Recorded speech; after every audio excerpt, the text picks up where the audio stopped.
Glad to have the mothers that are visiting this morning. And I know we have a lot of people out of town because of Mother's Day, and that's understandable. This is the first Mother's Day in almost 60 years that I couldn't wear a red rose, because I was going to wear a red rose this morning. Because I thought, well, my mother's not dead. You know, she's not here, but she isn't dead. But I didn't wear a red rose. But that's one thing that I always enjoyed every Mother's Day, was being able to wear a red rose, because my mother was still here. But I'll tell you one thing, that was probably one of the greatest gifts that God ever gave me, was a godly mother. I'll tell you what, I can't begin to express to you how important that is. The greatest gift that you can give your children is to be a godly mother. Bring your children up in the nurture and the admonition of the Lord, because the children are certainly cheated if they don't have a godly mother and a godly father. But it seems like the mothers have more influence on their children than the fathers do. And so I'm so thankful for my mother. And I do miss my mother, but I'm also happy for my mother. All she talked about the last year or two was getting to see her Jesus. And she's there now. And I know that she wouldn't come back, and I wouldn't call her back. But I know that someday I'll see her again, because of the things that she taught me, because she led me to the Lord. And so this is a time that we do honor our mothers. I'm thankful for our mothers. Treat your mothers with kindness. Respect your mother, because she loves you. Turn, if you will, to Proverbs, the 3rd chapter. Proverbs, the 3rd chapter.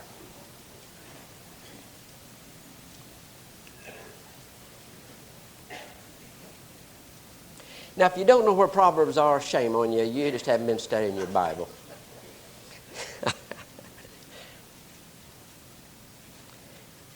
I would like to begin reading with the 5th verse. I'm going to read the 5th and 6th verse. The 5th and 6th verse. Trust in the Lord with all thine heart, and lean not unto thy own understanding. In all thy ways acknowledge him, and he shall direct thy paths. Now, the first half of verse 5 is actually all we need. Trust in the Lord with all thine heart. Because you see, if we trust in the Lord with all of our heart, we won't be leaning under our own understanding. Isn't that true? If we're trusted in the Lord with all of our heart, then we will commit all of our ways unto him. So trust in the Lord with all thine heart, and the rest of it will take care of itself. But notice what he says, trust in the Lord with all thine heart, and lean not unto thy own understanding. Now, does that mean that we are not to have understanding? And where does understanding come from? Understanding comes from things that we have experienced, or things that we have observed that our brains have processed. And you don't have to learn everything by experience. For instance, since I understand the law of gravity, I don't have to, and I will not, jump off of a 30-story building. Because my understanding teaches me that could kill me. I've never taken any narcotics, any dope. But my understanding tells me that those things are dangerous. That it could kill you, because I've observed other people that have and are now brain dead or physically dead. So our brain takes in information from our experiences or things we just observe, processes it, and that's where we get our understanding. And he says, lean not unto thine own understanding. So what are we supposed to do? Ignore all reasoning? Ignore all that we've learned? No, that's not what he's talking about.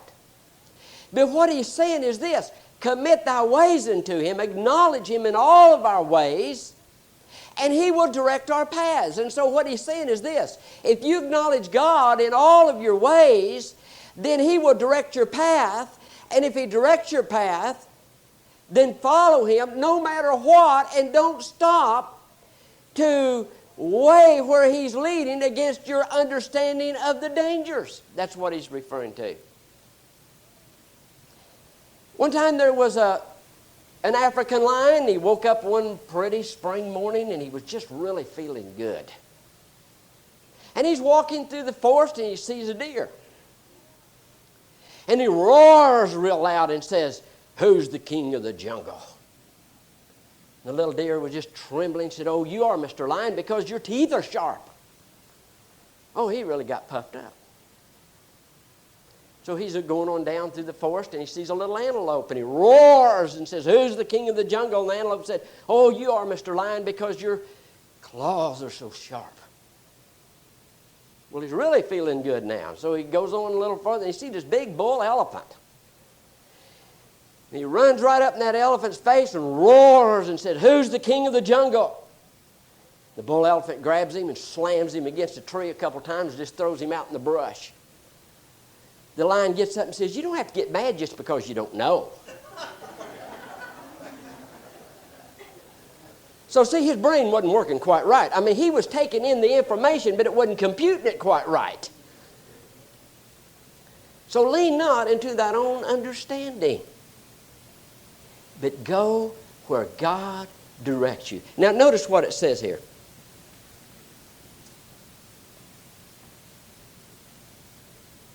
In all thy ways acknowledge Him. And it's amazing how we do. You know, we'll trust Christ to save our soul, but we don't trust Him to run our life. Isn't that true? Because you see, our understanding says that won't work.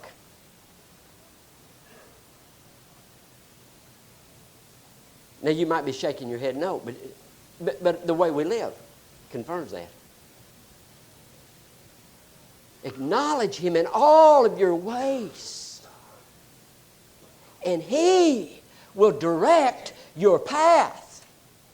But we're not going to do that until we trust Him with all of our heart and realize that He is God, He is wise, He is omnipotent, and knows a lot more about me than what I do. He knows a lot more what you need than you do. And the very things that you think will make you happy, so many times, brings misery. Is that true? What do? I know the Bible says this, but God just don't know my deal. Yeah, I know the Bible says I should be doing this and living this certain way, but you just don't understand. See, they're not trusting. That is simply not trusting Him. Acknowledge Him in all thy ways, and He shall direct thy paths. You know, it's amazing. I don't know how many of you have noticed lately or not, but you turn on the TV and there's so many of these fortune tellers advertising now. Have you noticed that? I mean, call this number. They'll tell you the future. They'll tell you who you should marry, who you shouldn't marry, what job you're going to have. Any question that you might have, just call 199 or 190. Call whatever the number says. Because they've got all the answers. And did you know people are flocking to that kind of thing? Do you know why they're flocking to that kind of thing? Because they're sheep without a shepherd. Jesus looked out over the people with compassion, said they were sheep without a shepherd. And people are looking for a path. They're looking for direction in their life. Why? They want to know what's in the future because of the problems that they're having in the present. And they don't know which way to turn. Should I marry her? Should I not marry her? Should I take this job or not take this job? Should I invest in this or not invest in this? See, they don't have any security because they're like sheep just wandering. But he said, acknowledge him in all thy ways, and he will direct thy path. You see, I don't know what's going to happen tomorrow. And what we all do is react to whatever happens. But if I know that I acknowledge him in all my ways and he's directing my path, then I don't have to worry what comes. I know it's best for me. Because God has never led anybody into a trap. But do you realize a lot of times it may look like a trap? You see, if you lean on your own understanding, you might think, whoa, this is curtains for me. Now let me give you an illustration. Turn, if you will, to Daniel. The 6th chapter.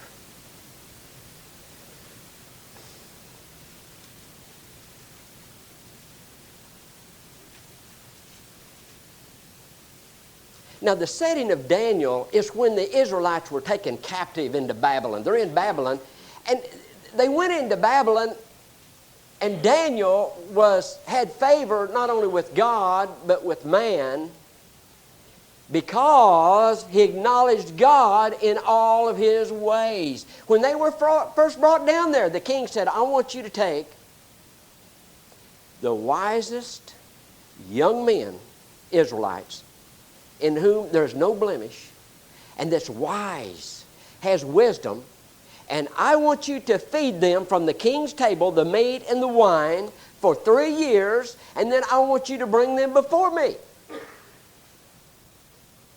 Now here's Daniel, a captive. But Daniel purposed in his heart not to defile himself with the king's meat or wine. And he told the man that was over him, they said, just give me bean soup. And the man said, oh, Daniel, I can't do that, because when you come before the king and he'll see how much thinner and sicklier looking that you are over the others, why, it'll be my head. And king said, Daniel said, feed me bean soup for 10 days.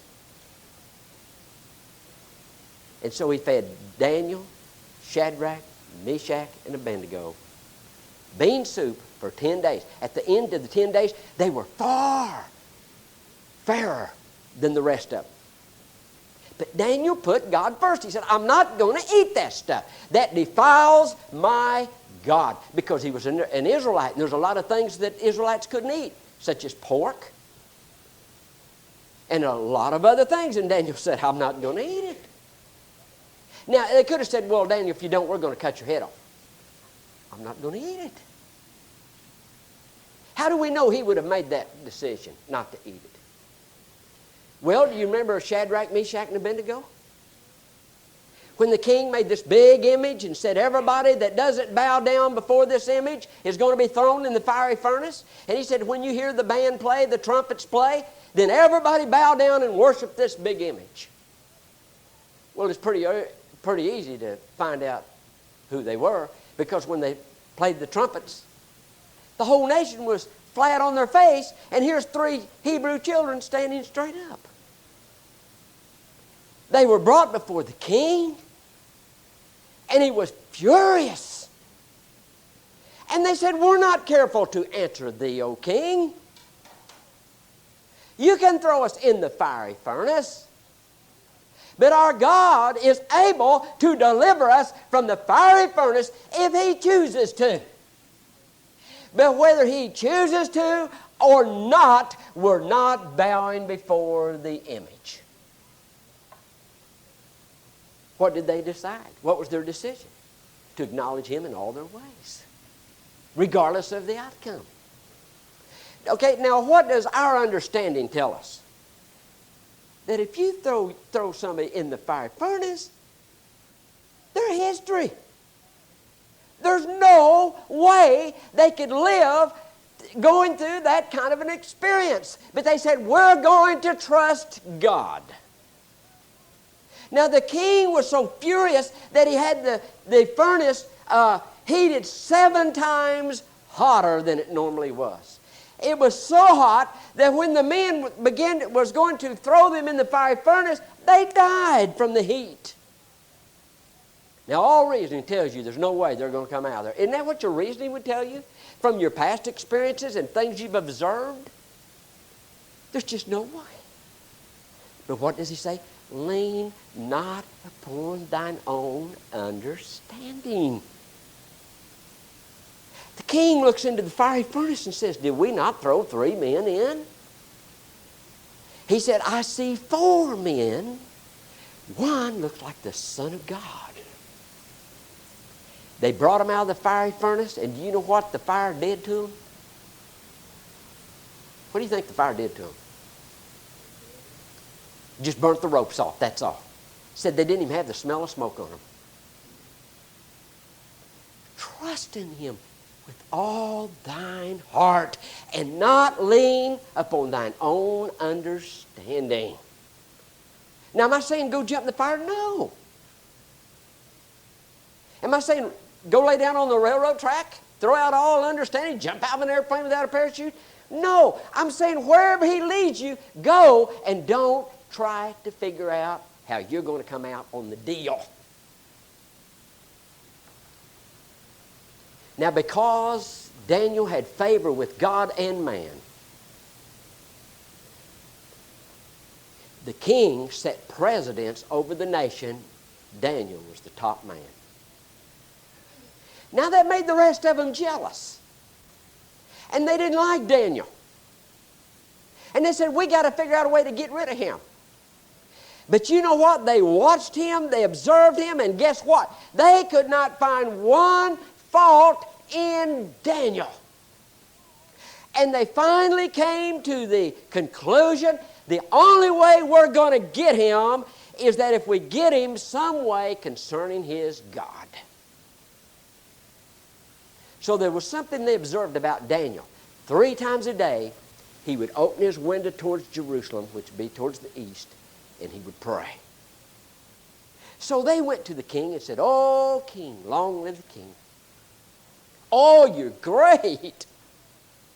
You're the greatest king that ever lived, and you're so great, we want you to sign a law that nobody can pray to any god or ask any god anything for 30 days other than you. King said, all right. He wrote the law, put the seal on it. They went and told Daniel, his friends, hey, Daniel, what does reasoning say? The lion's den is not a good place to spend the night. I mean, that's worse than one of these Hotel 6s. And they got some big roaches, but I mean, he said, Daniel, you better knock off that praying for 30 days, because if you don't, they're going to throw you in the lion's den. What do you suppose Daniel did? And you know, isn't it funny how people justify it?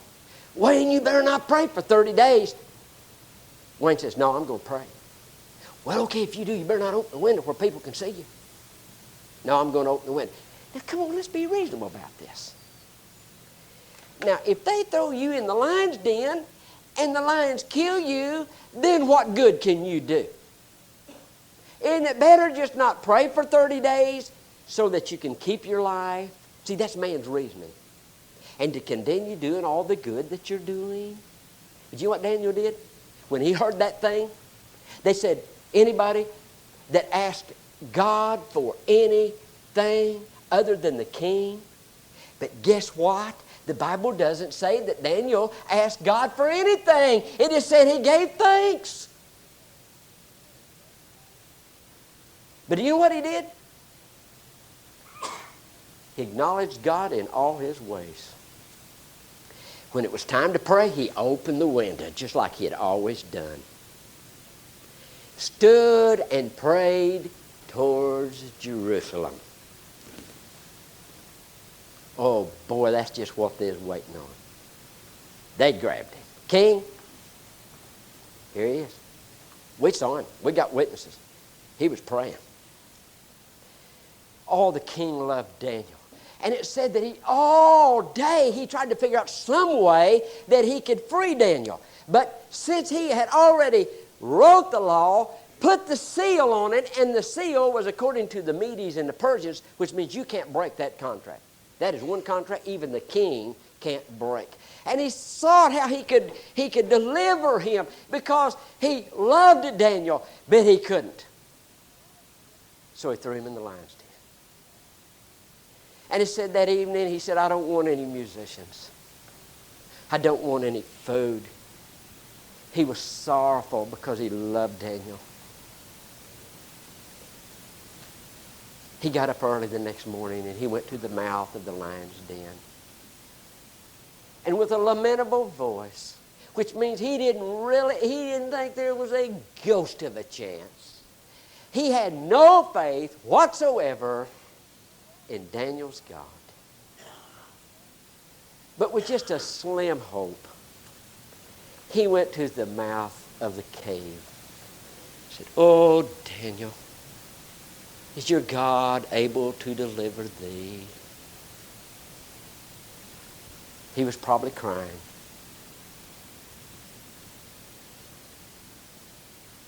Because you see, man's understanding is Daniel's dead.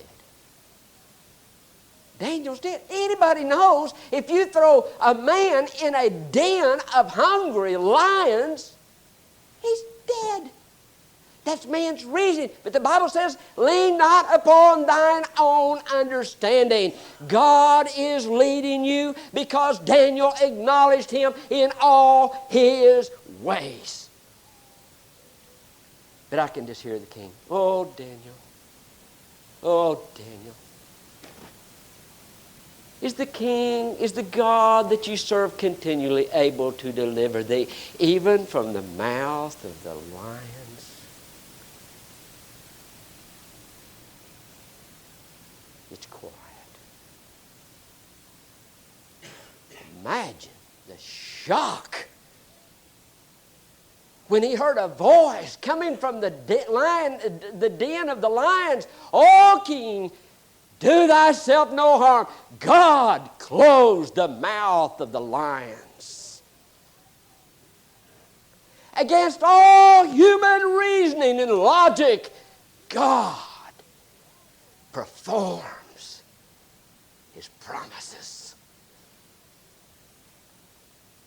Oh man, what a party. Did you know everybody was invited to the party?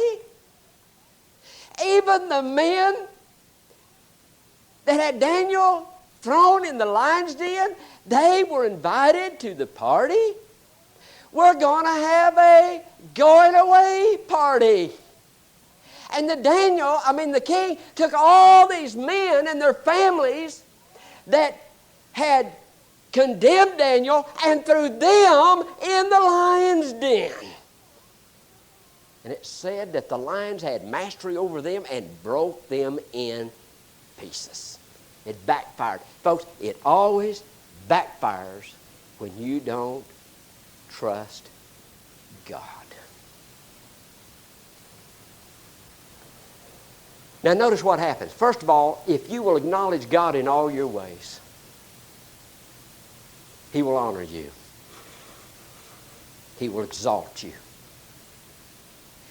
And also by doing that, God will bless those around you. Look what happened.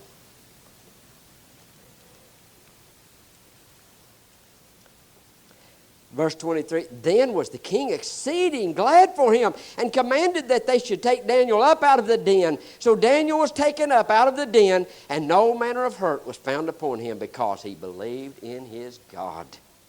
And the king commanded, and they brought those men which had cursed Daniel, and they cast them into the den of lions. Then their children and their wives and the lions had mastery of them, and brake all their bones in pieces, or ever they came at the bottom of the den. Now notice what happens.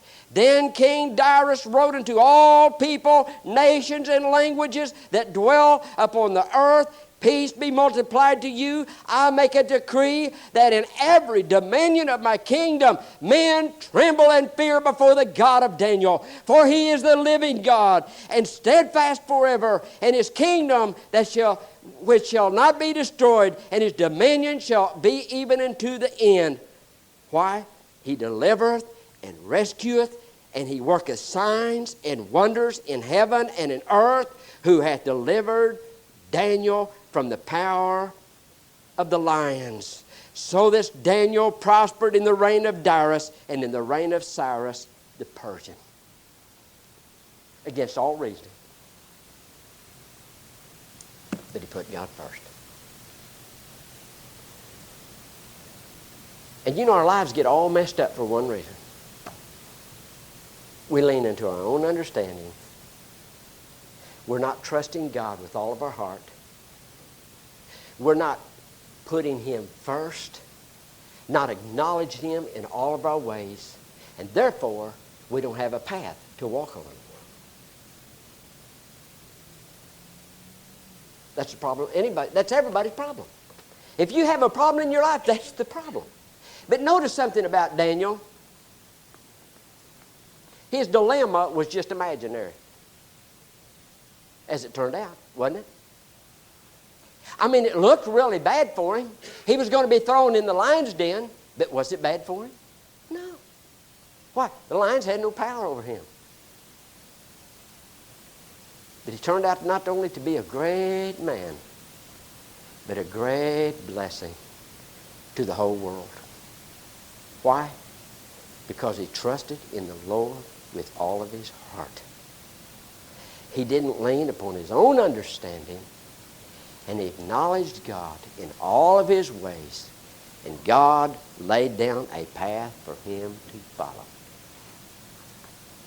You see, successful life is simple. Follow God.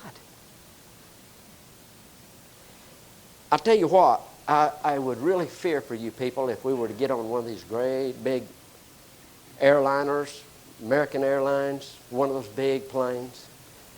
You all get in there and you all sit down and you buckle your safety belts. And then I come over the loudspeaker. I'll be flying this plane.